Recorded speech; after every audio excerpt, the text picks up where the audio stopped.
Hi hello అందరు ఎట్లున్నారు? తోటకూర అండి.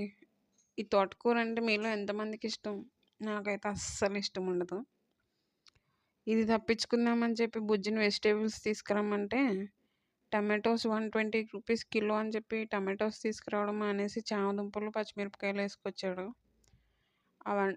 చామదుంపలు నా ఫేవరెటే, కానీ టమాటోస్ లేకుండా చామదుంపలు పులుసు పెట్టలేము. నాకు వితౌట్ టమాటో కర్రీ చేసినట్టు ఉండదు. ఎంత తప్పించుకుందాం అనుకుని ఈ తోటకూర నుంచి తప్పించుకోలేకపోయాను. దీన్ని ఏం చేయాలో తెలియక సగం కాడలన్నీ తీసేసి ఆకు మొత్తం ఏరేసి పప్పులో వేసేసాను హాయిగా. నాకు పప్పు అంటే పప్పు ఏ రకంగా వండినా నచ్చుతుంది కదా. ఇంకా కొంచెం నచ్చడానికి మామిడికాయ వేసేస్తాను.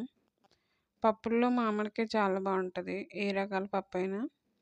అంటే టమాటో పప్పు కాదు, టమాటో పప్పులో మామిడికాయ వేయం కదా. ఆకుకూరల పప్పులు అట్లాంటి దాంట్లో నేను చింతపండు బదులు వాటిల్లో మామిడికాయ బాగుంటుంది, ఆకుకూరల్లో కొన్నిట్లో. ఫైనల్లీ పప్పు అయితే ఉడికిపోయింది. దీన్ని కొంచెం మ్యాష్ చేసేసి చక్కగా కొంచెం వాటర్ పోసేసి మెత్తగా రుబ్బేసుకున్నాను నేను. చూసారా, ఫైనల్ ఇలా ఉంది. తాలింపు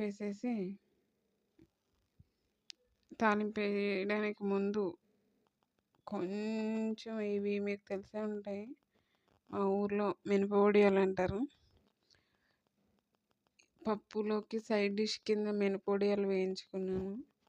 పప్పు తాలింపు వేసేసాను. ఇంకేమన్నా చేద్దామన్నా కానీ ఇవాళ మార్నింగ్ నుంచి టమాటాలతో గొడవపడి ఫుల్ హెడేక్ వచ్చేసింది. అది ఇప్పటికీ ఇంకా తగ్గలేదు ఆ హెడేక్. పప్పు అయితే ఉడికిపోయింది. ఫైనల్ లుక్ వడియాలు పప్పుతో టేస్ట్ సూపర్ ఉంటుంది. నచ్చితే మీరు కూడా చేసుకోండి.